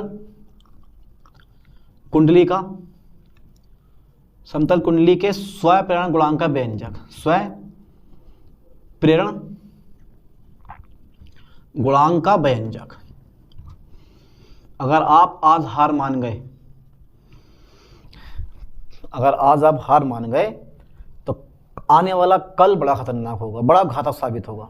इसलिए आज हार ना मान के उस सफलता के रास्ते पे चलो जहां तक आपको पहुंचना है। अपना एक लोगो बनाओ, अपना एक मोटो बनाओ यार, कि हमें आज टारगेट बना के रखो कि आज ये टारगेट हमें करना है, कि इस टारगेट तक हमें पहुंचना है, और उसके लिए आप आज से तैयारी कर दो। मेहनत करो सब कुछ मिल जाएगा, मेहनत नहीं करोगे तो कुछ नहीं मिलने वाला, बस सिर्फ हाथ में आएगा तो क्या घंटा। इसलिए भैया मेहनत करो सब कुछ मिलेगा आपको। तो समतल कुंडली के स्वप्रेरण गुणांक का व्यंजक, चलो साहब समतल कुंडली के स्वप्रेरण गुणांक का व्यंजक कर देना है हम। कुंडली वृत्ताकार है और पता होना चाहिए आपकी कुंडली, मैंने वृत्ताकार मानूंगा, और पता होना चाहिए कुंडली के केंद्र पर उत्पन्न चुंबकीय क्षेत्र कितना होना चाहिए। बताओ जरा, कुंडली के केंद्र पर उत्पन्न चुंबकीय क्षेत्र कितना होता है। ठीक है, फोकस करना लाइन पे ध्यान से। कुंडली के हेडिंग है हमारा, कुंडली के केंद्र पर, सही है सर, केंद्र पर उत्पन्न चुंबकीय क्षेत्र, उत्पन्न चुंबकीय क्षेत्र कितना होता है बेटे, बी बराबर म्यू नॉट। वैसे तो ये हटा दिया गया आपकी बुक में, है नहीं, एनसीईआरटी वाली बुक में भी नहीं है, लेकिन फिर भी मैं करवा देता हूँ क्योंकि यूपी में चांसेस बहुत ज़्यादा होते हैं इसके आने के। यूपी में नहीं, हर स्टेट में इसके चांसेस बहुत ज़्यादा होते हैं। तो mu not I upon 2r। अच्छा ये बताओ बेटे, यहाँ म्यू नॉट क्या है, यहाँ म्यू नॉट निर्वात की चुंबकशीलता। अच्छा जरा ये बताओ इस म्यू नॉट का मान कितना होता है। ये निर्वात की चुंबकशीलता होती है, इसका मान कितना होता है, आज देखता हूँ, इतनी नॉलेज है आपको, ऐसी बस उठा के किताब में बैठे पड़े हो। बता दो इसका मान क्या होता है म्यू नॉट का। म्यू नॉट का मान होता है 4 पाई गुणा 10⁻⁷ न्यूटन प्रति एम्पीयर स्क्वायर। याद कर लो, ठीक से लिख लो बढ़िया करके इस चीज़ को, ठीक है यार। ऐसे ये पढ़ो ना, ये पिछले चौथे चैप्टर में और 5वें चैप्टर में बहुत ज़्यादा यूज़ हुआ इसका निर्वात की चुंबकशीलता का, और आपने अभी तक इसको याद नहीं करा यार, पता ही नहीं है आप लोगों को यार, ये क्या पढ़ते हैं पता नहीं, बात समझ में नहीं आती। बी बराबर mu not I upon 2r, समीकरण नंबर 1। इसके बाद चलो, इसके बाद क्या करना है मुझे, ठीक है, अपना फॉर्मूला लगा दो। कुंडली से वध चुंबकीय फ्लक्स, कुंडली से वध चुंबकीय फ्लक्स, कुंडली से वध चुंबकीय फ्लक्स। ओके सर, 5e की वैल्यू पुट कर दो।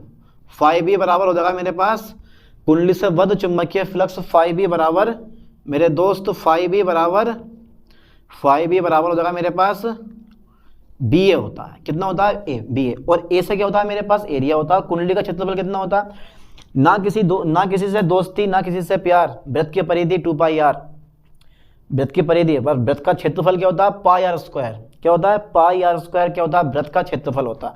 मैं यहाँ भी ये लिखने वाला हूँ कि 5b बराबर समीकरण 1 से रख दो, समीकरण 1 से मान रखो पहले, समीकरण 1 से, ठीक है सर, समीकरण 1 से 5b की जो वैल्यू आएगी वो मेरे पास b का मान आएगा mu not I upon 2r, और ए जो है मेरे पास वो एरिया है πr स्क्वायर में, ठीक है। ये ए का, ए से मेरे पास एरिया आएगा बेटे यहाँ पे, क्योंकि ए जो है ना मेरे पास, ए है कुंडली का क्षेत्रफल, और वृत्ताकार कुंडली का क्षेत्रफल क्या होता है, πr स्क्वायर होता है, ठीक है। एक आर से एक आर मेरे पास क्या होगा बेटे, कट जाएगा, ठीक है साहब। अब अगर मैं 5b का मान देखने मिला तो मुझे मिलेगा म्यू नॉट कोस्टेन अलग कर लो, r और i अपॉन में कितना जाएगा बेटे, 2 आ जाएगा ये, ठीक है। आ गया था ना, ठीक है। इक्वेशन नंबर मेरे पास कितनी हो गई, 2 हो गई। अब एक चीज मैं और निकालने वाला हूँ, जरा ध्यान देना लाइन पे, और वो निकालने वाला हूँ मैं कुंडली का स्वप्रेरण गुणांक, ठीक है साहब, कुंडली का स्वप्रेरण गुणांक, कुंडली का स्वप्रेरण गुणांक। देखो जहां चित्र है वहां पे आप चित्र देखा हो, बिना चित्र के तो काम चलने वाला है नहीं।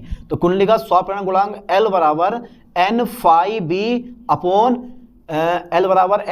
अपॉन i, ठीक है, n5b अपॉन i। अब 5b का मान लगा दो समीकरण 2 से, समीकरण 2 से 5b का मान लगा दो। तुम तो घबरा रहे हो यार।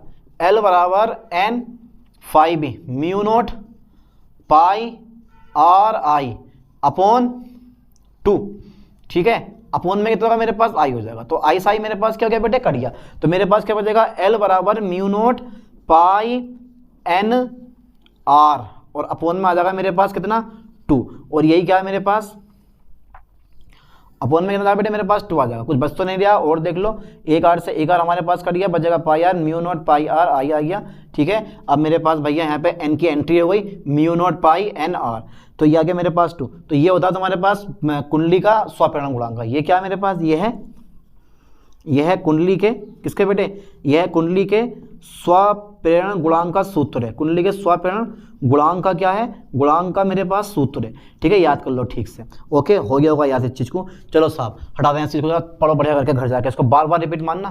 जब तक आप बार बार रिपीट नहीं मानोगे तब तक याद नहीं होगा। डेरिवेशन बहुत ईजी होते हैं और जल्दी हो जाते हैं। ये थ्योरी जो होती है ना दिमाग खाती है, डेरिवेशन ईजी होते हैं, जल्दी हो जाते हैं, पर जो ये थ्योरी होती है बहुत दिमाग खाती है आपकी, ठीक है। अब डाल देता हूँ मैं अन्योन्य प्रेरण, क्या कर रहा हूँ आपको अब मैं, अन्योन्य प्रेरण, ठीक है। डाल दो फिर म्यूचुअल इंडक्शन, जिसपे ट्रांसफार्मर आधारित है।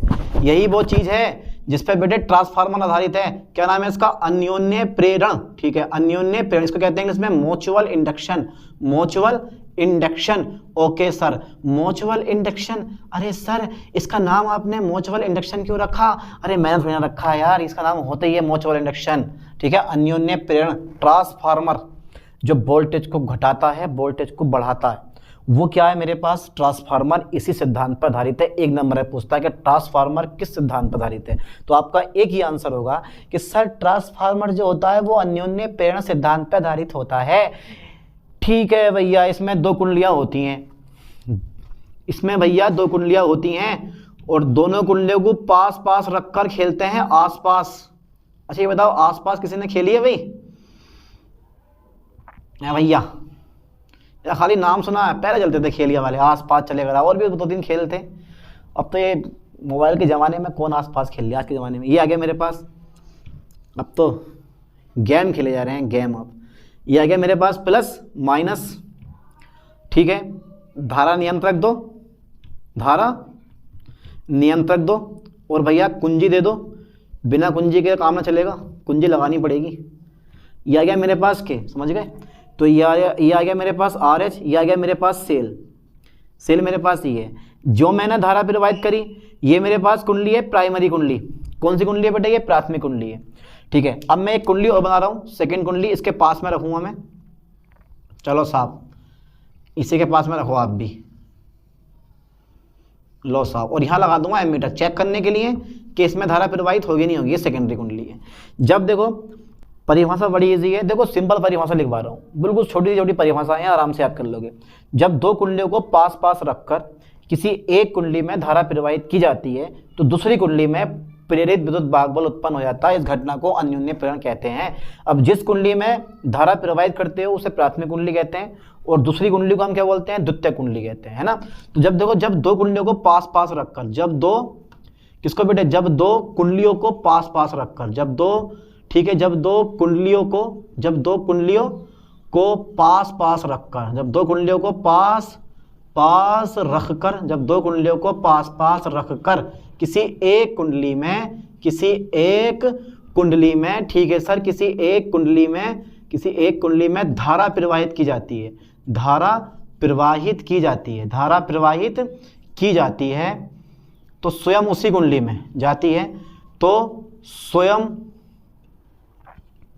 उसी कुंडली में जब दो कुंडलियों को पास पास रखकर किसी एक कुंडली में धारा प्रवाहित की जाती है, तो स्वयं उस कुंडली में धारा प्रवाहित की जाती है, तो दूसरी कुंडली में, तो दूसरी, वही वाला हिसाब है, नज़र हटी दुर्घटना घटी। अभी कुछ समय पहले मेरा माइंड कहीं और चला गया था ना, तो देखो कितनी गलती हो गई इसमें। तो दूसरी कुंडली में प्रेरित विद्युत वाहक बल उत्पन्न हो जाता है, प्रेरित विद्युत वाहक बल उत्पन्न हो जाता है, ठीक है, लगा लो अंदाजा। और इस चीज का हम टेस्ट करते हैं इस एम्पियर द्वारा। ये है एमीटर, ये क्या है बेटे? एमीटर है, ये धारा को मापेगा, क्योंकि जहां प्रेरित विद्युत वाहक बल उत्पन्न हो गया वहां धारा प्रवाहित होनी है, प्रेरित धारा प्रवाहित होनी है। तो वो बताता है इसके द्वारा कितनी धारा प्रवाहित हो रही है, कितनी धारा प्रवाहित नहीं हो रही है, हो भी रही है या नहीं भी हो रही है, सब बता देता है एमीटर ये हमारा। तो दूसरी कुंडली में प्रेरित विद्युत वाहक बल उत्पन्न हो जाता है। इस घटना को हम क्या बोलते हैं बेटे? इस घटना को अन्योन्य प्रेरण कहते हैं, ठीक है बेटे, इस घटना को अन्योन्य प्रेरण कहते हैं। अब कैसे कहते हैं? देखो, जब आपने इसे धारा प्रवाहित करी तो यहां से उत्पन्न होगा चुंबकीय फ्लक्स, ध्यान देना, उसका प्रभाव जाएगा यहां तक। यानी कि अब ये मत समझना कि दोनों कुंडली अलग अलग हैं, दोनों कुंडली एक ही क्रोड पे लिपटी होती हैं। ऐसा करके अगर एक कुंडली यहाँ लिपटी है तो दूसरी कुंडली यहाँ लिपटी होगी, यहाँ धारा प्रवाहित करोगे तो इसमें अपने आप धारा प्रवाहित हो जाएगी। अरे भैया, दोनों कुंडली एक ही क्रोड पे लिपटी होती हैं, अगर इसमें आप धारा प्रवाहित करोगे तो इसमें धारा अपने आप प्रवाहित होगी। आपको हाथ से पकड़ने की जरूरत नहीं है, मर जाओगे आप लोग हाथ से पकड़ ले तो उसको। तो ऐसा करके देखो, ऐसे इफेक्ट जाता है इसका। तो ये इफेक्ट गया, फिर भैया मेरे पास ये ऐसे चला गया, जे वाला ऐसे भेज दो और जे वाला भैया ऐसा करके भेज दो। हम आराम से बताना, क्योंकि प्रैक्टिस में से मैन परफेक्ट, मेरे ज़्यादा प्रैक्टिस है आप लोगों से, इसलिए इतने जितने मैंने फास्ट बना दिया, तुम आराम से सोच समझ के बनाना, ठीक है। यह है मेरे पास चुंबकीय फ्लक्स। जो इस तरह से गुजरा। अब कुंडली मेरे पास दो हैं भैया, पहली कुंडली में जो फेरों की संख्या वो N1 है, धारा मेरे पास कितनी हो गई I1 हो गई, चुंबकीय फ्लक्स कितना हो गया 5 हो गया, इधर मेरे पास N2 हो गया, फिर धारा कितनी हो गई I2 हो गई, फेरे कितने, चुंबकीय फ्लक्स कितना हो गया मेरे पास 5 बट एक चीज हमें ध्यान देना है कि 5 जो होता है वो 5 के बराबर होता है, जितना चुंबकीय फ्लक्स में यहाँ परिवर्तन होगा उतना चुंबकीय फ्लक्स में हमारे पास यहाँ परिवर्तन होगा। तो एज यू नोटेड कि 5 इक्वल टू हमारा कितना होगा बेटा 5 होगा। चुंबकीय फ्लक्स में परिवर्तन कैसा होता है मेरे पास, सेम होता है, चुंबकीय फ्लक्स में कोई परिवर्तन नहीं होता दोनों कुंडलियों में, समझ में आया कुछ, चुंबकीय फ्लक्स में कोई परिवर्तन नहीं होने वाला है। चलो साहब आगे बढ़ाता हूं कहानी। देखो जिस कुंडली में धारा प्रवाहित की जाती है, जिस कुंडली में धारा प्रवाहित की जाती है, धारा प्रवाहित की जाती है, ठीक है, जिस कुंडली में धारा प्रवाहित की जाती है उसे हम क्या बोलते हैं, उसे प्राथमिक कुंडली कहते हैं, उसे प्राथमिक कुंडली कहते हैं, तथा दूसरी कुंडली को द्वितीयक कुंडली कहते हैं, द्वितीयक कुंडली कहते हैं। अब बेटे जरा बात हमारी ये आती है, अब ये बताओ इस कुंडली में जो ये धारा होगी I2 और Φ2 वो किस पे डिपेंड करेगा, ये जो I2 और Φ2 देख रहे हो वो किस पे डिपेंड करेगा, प्राथमिक कुंडली में प्रवाहित धारा I1 पे डिपेंड करेगा। अगर प्राथमिक कुंडली में धारा होगी तो यहाँ चुंबकीय फ्लक्स में परिवर्तन होगा, अगर यहाँ चुंबकीय फ्लक्स में अगर प्राथमिक कुंडली में कोई धारा प्रवाहित नहीं हो रही है तो इसी तो बेचारा जीरो घंटा, कुछ ना मिलेगा इसमें, कुछ ना भैया, इसमें सारी कहानी क्या है, प्राथमिक कुंडली में प्रवाहित धारा I1 के कारण हो रही है। नेक्स्ट देखते हैं, डाल देता हूं मैं हेडिंग अन्योन्य प्रेरण गुणांक, ठीक है बेटा, बड़ा जरूरी है अन्योन्य प्रेरण गुणांक, ठीक है, बोलो ओके ओके, अन्योन्य प्रेरण गुणांक। तो बेटे मैंने तुम्हें क्या बताया कि दूसरी कुंडली में उत्पन्न फ्लक्स ग्रंथिताओं की संख्या, दूसरी कुंडली में यानी कि द्वितीयक कुंडली में, लाइन पे फोकस करो, द्वितीयक कुंडली में उत्पन्न फ्लक्स ग्रंथिताओं की संख्या, फ्लक्स ग्रंथिताओं की संख्या, क्या नाम है बेटे, क्या नाम दे दूं मैं संख्या का, N2 और Φ2, ठीक है, द्वितीयक कुंडली में उत्पन्न फ्लक्स ग्रंथिताओं की संख्या N2 Φ2, प्राथमिक कुंडली में प्रवाहित धारा, प्राथमिक, ठीक है सर, कुंडली, प्राथमिक कुंडली में प्रवाहित धारा, प्राथमिक कुंडली में प्रवाहित धारा I1 के कैसी होती है, I1 के अनुक्रमानुपाती होती है। लाइन पे फोकस करें मेरे दोस्त, I1 के अनुक्रमानुपाती होती है। क्या बात है सर, क्या बात है, अनुक्रमानुपाती होती है। अर्थात अगर मैं लूं तो भैया N2 Φ2 is directly proportional to प्राथमिक कुंडली में प्रवाहित धारा I1, और अगर मैं समानुपाती का चिन्ह हटा दूं तो मेरे पास क्या आ जाएगा बेटे, कोस10 आ जाएगा। कितना आ जाएगा मेरे पास, एक कोस10 आ जाएगा MI1, समीकरण नंबर 1। मोबाइल कंपनी नहीं है यहाँ पे, ये MI1, जहां M क्या है, जहां M बेटे एक नियतांक है, M क्या है, एक नियतांक। अगर पीछे वाला स्वप्रेरण गुणांक आप समझ गए होंगे तो आई होप कि ये टॉपिक भी आपका क्लियर हो जाएगा। सेम टू सेम कहानी है, बस इसमें 2 कुंडली थी, उसमें 1 कुंडली थी, बाकी कुछ नहीं है इसमें। तो जहां M एक नियतांक है, ओके तो बोल दिया करो यार, जहां M क्या है, एक नियतांक है, जिसे कुंडलियों के बीच अन्योन्य प्रेरण गुणांक कहते हैं, जिसे कुंडलियों के बीच अन्योन्य प्रेरण गुणांक कहते हैं। ओके, तो m का मान अगर मैं निकालूं यहां से तो m बराबर हो जाएगा मेरे पास N2 Φ2 अपॉन I1। ये इससे करेंगे न्यूमेरिकल, क्या करेंगे बेटे, इससे न्यूमेरिकल। फोकस करना लाइन पे ठीक से, जो मेरे पास ये गुणा वाला ना I1 इधर मेरे पास भाग में आ जाएगा तो N2 Φ2 हो जाएगा, m बराबर N2 Φ2 अपॉन I1। खास बात बता दो मेरे दोस्त तुम्हें, खास बात ये है कि यदि मैं I1 का मान कितना मान लूंगा बेटे, यदि मैं I1 का मान कितना मान लूंगा, 1 एम्पियर मानूंगा, ठीक है। चलो बाद में मानते हैं, पहले यहां तक का स्क्रीनशॉट लो, उसके बाद देखते हैं फिर, ठीक है। फिर ठीक है, कर ले यहां तक। तो मेरे पास क्या है, L बराबर N2 Φ2 अपॉन I1। तो बेटे फोकस करना ठीक से इस पे। मैं मान रहा हूं, यदि मैंने मान लिया, यदि प्राथमिक कुंडली में प्रवाहित धारा कितनी है मेरे पास, 1 एम्पियर है। 1 एम्पियर हो तो अच्छा सर, 1 एम्पियर हो तो क्या कर लोगे आप, करके लोगे आप, तो यहाँ I1 की जगह 1 रख देंगे, m बराबर हो जाएगा मेरे पास कितना बेटे, N2 Φ2। वाह सर, मजा आ गया इस लेक्चर में तो, N2 Φ2। अब ये भैया परिभाषा निकाल दो कि जो कुंडलियों के बीच स्वप्रेरण गुणांक है, ध्यान देना परिभाषा क्या भाई मेरे पास, ये परिभाषा पूछता है बेटे, मोस्ट है ये भी, पेपर में आती है 1 नंबर में, बहुत जरूरी है। परिभाषा क्या है मेरे पास, वैसे तो इस चैप्टर से फ्राइडे के नियम ही मोस्ट हैं और फ्राइडे के नियम ही पेपर में आने वाले हैं, इसलिए बढ़िया यही है कि आप फ्राइडे के नियम बढ़िया करके याद करो, आराम से बैठो रजाई में और धीरे धीरे करके याद करो उस चीज़ को।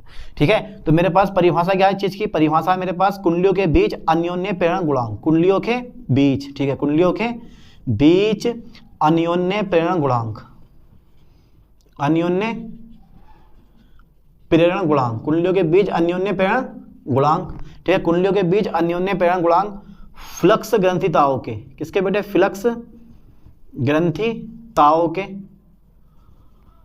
अरे यार, कुंडलियों के बीच अन्योन्य प्रेरण गुणांक द्वितीयक कुंडली में, द्वितीयक कुंडली में फ्लक्स ग्रंथिताओं की संख्या के बराबर होता है, संख्या के बराबर होता है, बराबर होता है, पर कब, जब बराबर होता है जब प्राथमिक कुंडली में, जब प्राथमिक कुंडली में, जब प्राथमिक कुंडली में एकांक धारा प्रवाहित हो, एकांक धारा प्रवाहित हो। ठीक है, ध्यान देना, कुंडलियों के बीच अन्योन्य प्रेरण गुणांक द्वितीयक कुंडली में फ्लक्स ग्रंथिताओं की संख्या के बराबर होता है, कब, जब प्राथमिक कुंडली में एकांक धारा प्रवाहित हो मेरे दोस्त। चलो साहब, मान लेता हूं मैं द्वितीयक कुंडली में उत्पन्न, लाइन पे ध्यान देना, द्वितीयक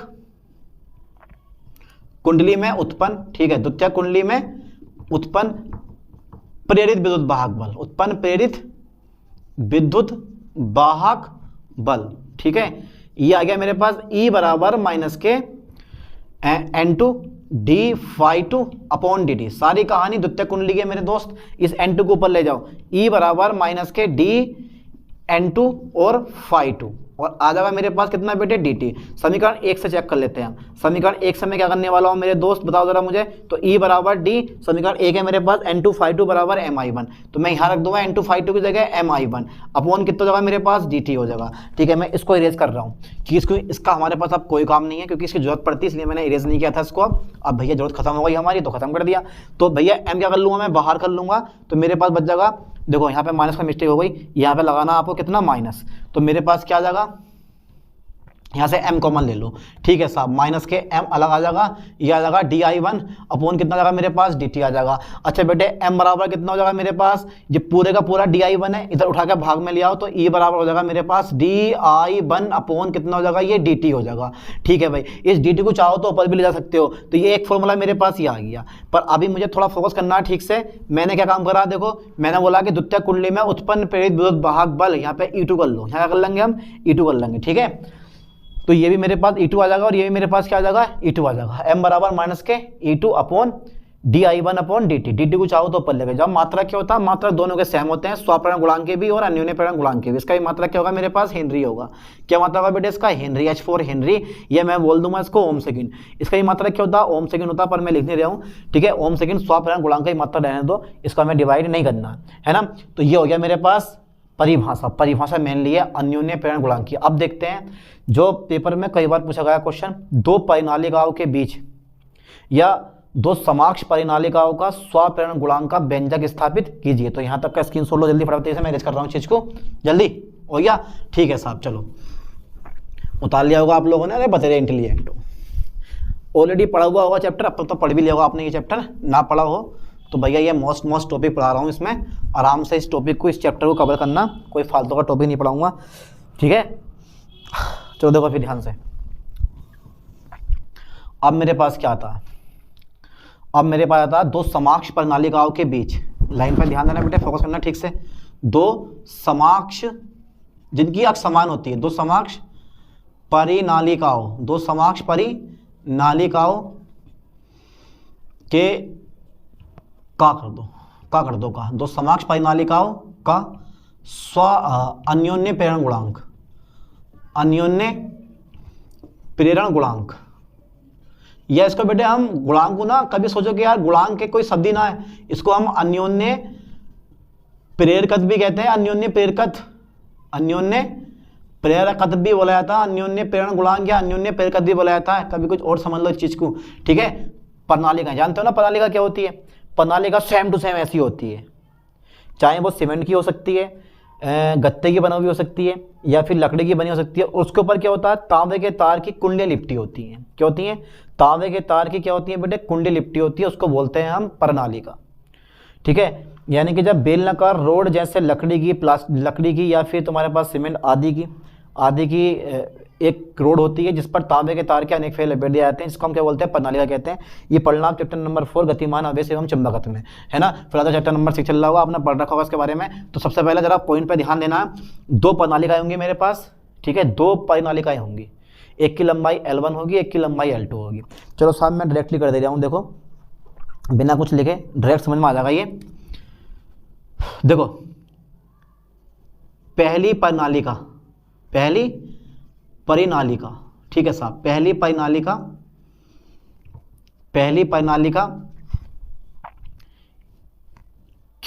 परिनालिका के भीतर उत्पन्न चुंबकीय क्षेत्र, ठीक है बेटे। तो फॉर्मूला मेरे पास बनेगा B1R equal to mu naught N1, ठीक है, I1 और अपॉन L1, या मैं लंबाई खाली L मान लूंगा, L लंबाई मान लूंगा। ठीक है, तो मेरे पास एक, अभी उतारना मत इसको, अभी इसको उतारो, अभी ऐसे रहने दो, आगे उतरवाएंगे, अभी ध्यान देना। पहली प्रणालिका के भीतर उत्पन्न चुंबकीय क्षेत्र B1 बराबर mu naught N1 I1 upon L हो गया। फोकस करना लाइन पे, जहां म्यू नोट क्या, निर्वात की चुंबकशीलता होती है। तो ये पहली प्रणालिका हो गई। तो कहने का मतलब ये है कि भाई मैं मान लेता हूं कि माना पहली परिनालिका, ध्यान देना लाइन पे, माना पहली प्रणालिका में फेरों की संख्या कितनी है? फेरों की संख्या N1 तथा धारा I1 है। धारा कितनी है? I1 है। इसकी लंबाई कितनी है बेटे? इसकी लंबाई मैं मान लूंगा स्मॉल l है। कितनी लंबाई है? मैंने स्मॉल l है। ठीक है, मान लिया मैंने स्मॉल l। दूसरी प्रणालिका कौन सी है मेरे पास? दूसरी प्रणालिका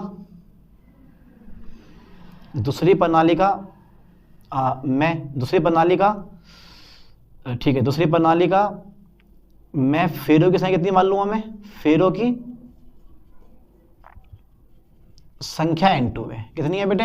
N2 है। तब देखो, तो माना पहली प्रणालिका में फेरों की संख्या N1 तथा धारा I1 है, इसकी लंबाई L है। दूसरी प्रणालिका में फेरों की संख्या कितनी है मेरे पास? N2 है।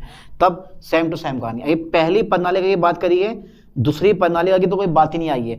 क्वेश्चन नंबर मेरे पास हो गई फर्स्ट। अब बात कर लेंगे हम दूसरी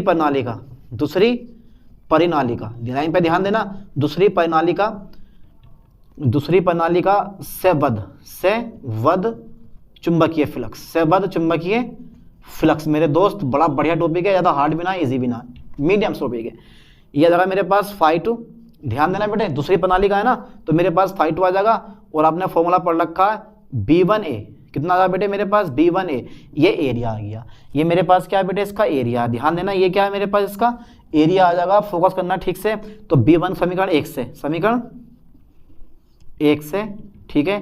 तो मेरे पास B1 की जो वैल्यू है वो मेरे पास आ जाएगी, B1 की वैल्यू वो है मेरे पास म्यू नोट N1, और मेरे पास कितनी जगह बेटे? I1 अपॉन में कितना जगह मेरे पास? L। ये मैंने पूरी की वैल्यू B1 का मान लग दिया। और A है मेरे पास πr2 स्क्वायर। कितना जगह बेटे मेरे पास? πr2 square. ये A क्या है? ये है द्वितीयक कुंडली यानी कि द्वितीयक प्रणालिका का क्षेत्रफल। क्योंकि A बराबर क्या है? द्वितीयक प्रणालिका का क्षेत्रफल। A क्या है? ये द्वितीयक प्रणालिका का क्षेत्रफल हो गया। इसको मैंने R2 मान रखा, ठीक है, πr2 स्क्वायर। पहली प्रणालिका का πr1 स्क्वायर होगा, तो द्वितीयक प्रणालिका क्या होगा तुम्हारे पास? πr2 स्क्वायर हो जाएगा। ठीक है साहब, अब मेरे पास कुछ कट रहा है या कुछ भी नहीं कट रहा? ठीक है, कुछ कट रहा है, नहीं कट रहा ना कुछ भी? ठीक है भाई, नहीं कट रहा, ऐसे रहने दे रहे हैं। ठीक है, अब आगे बढ़ा दो। तो मेरे पास आ जाएगा ये यहाँ पे मेरे पास फाई नहीं, यहाँ पे मेरे पास φ2 आएगा। ठीक है, तो यहाँ भी मेरे पास φ2 आएगा। म्यू नोट पहले लिख लो, ये तो कॉन्स्टेंट दिखाई दे रहा है मुझे, पाई अलग लिखो, N1 अलग कर लो, I1 अलग कर लो, और भैया R2 स्क्वायर अलग कर लो, और अपॉन में अलग कर लो। समीकरण नंबर मेरे पास 2 बना लो, है ना। अब देखो, तो परिनालिकाओं के बीच, परिनालिकाओं का लाइन पर ध्यान देना, परिनालिकाओं का स्वप्रेरण गुणांक। ठीक है, स्वप्रेरण, अरे यार oh my god, my mistake, प्रणालिकाओं का अन्योन्य प्रेरण गुणांक, ठीक है, अन्योन्य प्रेरण गुणांक, प्रणालिकाओं का अन्योन्य प्रेरण गुणांक, ठीक है बेटे। तो आपने फॉर्मूला पढ़ रखा है m बराबर N2/2, अगर कोई मिस्टेक हो गई हो कहीं ना कहीं बीच में तो सही कर लेना उसको, ठीक है, क्योंकि लिखने में, लिख के पढ़ाने में बहुत डिफिकल्ट काम होता है, ठीक है। समझा दो कोई दिक्कत नहीं है, लिखा हुआ हो समझा दो कोई दिक्कत नहीं है, लेकिन लिख के समझाना एक साथ बहुत डिफिकल्ट काम होता है। तो m बराबर N2/2/I1, ठीक है बेटे, N2/2/I1, समीकरण 2 से ϕ2 का मान लगा दो, समीकरण 2 से ϕ2 का मान लगा दो। एक मोस्ट इंपोर्टेंट टॉपिक है, कंफर्म है आने के चांसेस चैप्टर के, इसके इस क्वेश्चन के आने के चांसेस हैं समीकरण 1 से। तो बेटे m बराबर मेरे पास हो जाएगा N2 और ϕ2 का मान लगा दो, कितना है, छोटा मोटा मानना है, μ0 N1 μ0 पाई, पाई और रह गया हमारा पाई μ0 पाई N1, ठीक है, I1 और R2 स्क्वायर, ठीक है, अपोन में कितना जाएगा मेरे पास बेटे L आ जाएगा, ठीक है साहब। और ये आ गया मेरे पास कितना I1, पूरे में कितना, देखो ये मैंने ये वाला मान उठा के मैंने ϕ2 की जगह लगा दिया और अपोन कितना I1, तो बेटे I1 से I1 क्या होगा मेरे पास कट जाएगा, तो मेरे पास m बराबर रह जाएगा μ0 पाई N1 N2 और ये रह गया R2 स्क्वायर और अपोन में कितना जाएगा बेटे मेरे पास L, ये L है, ध्यान देना जिससे बिंदी लगी हुई है वो I है और बाकी मेरे पास क्या है, ये वाला L है, ये वाला L है मेरे पास, ठीक है। तो ये m बराबर ये आ गया, ये क्या है मेरे पास फॉर्मूला बेटे, ये फॉर्मूला किसका, ये है कुंडलियों के बीच अन्योन्य प्रेरण गुणांक का सूत्र, लिख लो याद में, यह है प्रणालिकाओं, कुंडली नहीं यार प्रणालिकाओं, यह है प्रणालिकाओं, यह प्रणालिकाओं के अन्योन्य प्रेरण गुणांक, के अन्योन्य प्रेरण गुणांक का सूत्र है, गुणांक का सूत्र है, ठीक है, आई एम राइट, ओके साहब राइट। यहां तक का स्क्रीनशॉट लो, उसके बाद देखते हैं लिफड़ा बताइए से।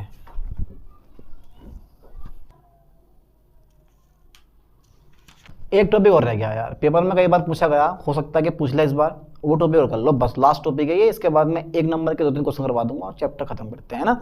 तो मेरे पास टॉपिक है एक लंबी प्रणालिका का, ध्यान देना लाइन पे, एक लंबी प्रणालिका का, यार ये क्वेश्चन और लिख लो क्योंकि इसमें ऐसा लग रहा है ऐसा आने के चांसेस है सवाल के।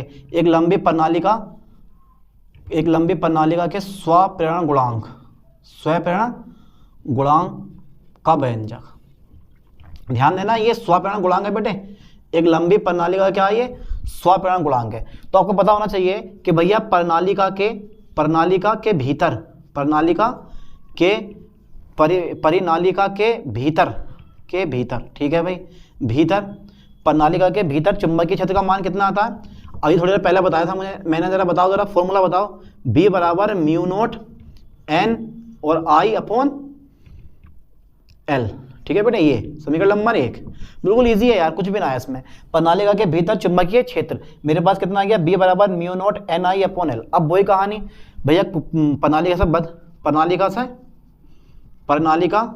से वध चुंबकीय फ्लक्स, बताओ जरा मुझे बेटे ϕB का मान कितना हो जाएगा, जल्दी फास्ट, ϕB बराबर हो जाएगा मेरे पास B है, समीकरण 1 से मान लगा दो, समीकरण 1 से, काय से, समीकरण 1 से। अच्छा B का मान लगाने वाला हूं मैं, क्या करने वाला हूं, B का मान उठाओ, ये पकड़ो उठा के, बहुत भारी हो रहा है, यहाँ रख दो लाके, उठ भी ना रहा है ये, तो यह क्या मेरे पास μ0 NI, इतना भारी हो रहा है कि उठ भी ना रहा है ये, μ0 NI अपॉन L। तो भैया इतनी मोटी मोटी बो का लोड कैसे झेलोगे जब ना उठ रहा, तो उठाओ जबरदस्ती उठा के यहाँ रखो, इसको रख दिया मैंने, चलो ठीक है साहब आगे बढ़ाता हूँ मैं, और इंटू क्या गया मेरे पास A हो गया, ठीक है भाई।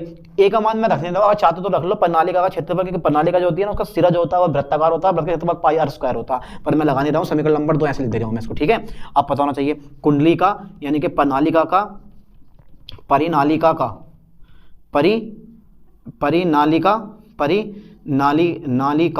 ठीक है, परिनालिका, चलिए हो यार, प्रणालिका का स्वप्रेरण गुणांक,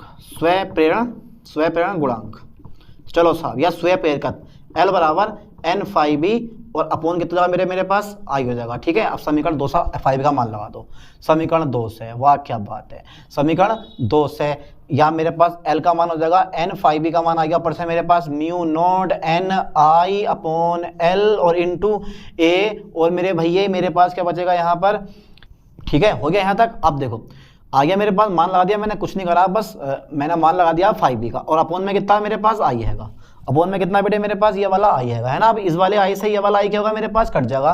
तो मेरे पास क्या बचेगा, एल बराबर देखो एन कितना हो गया बेटे, एन स्क्वायर हो गया। तो ये आ गया एन स्क्वायर ए हो जाएगा और अपॉन में आ जाएगा मेरे पास एल। और यही क्या है मेरे पास, मैंने कुछ नहीं करा, पहले बी का मान निकाला, बी का मान यहाँ लगा दिया है, ये बन गया डेटा। और फिर एल बराबर N phi B upon I लगाया है। तो एल बराबर एन फाइव बी की जगह मैंने ये मान लगा दिया पूरा उठा के।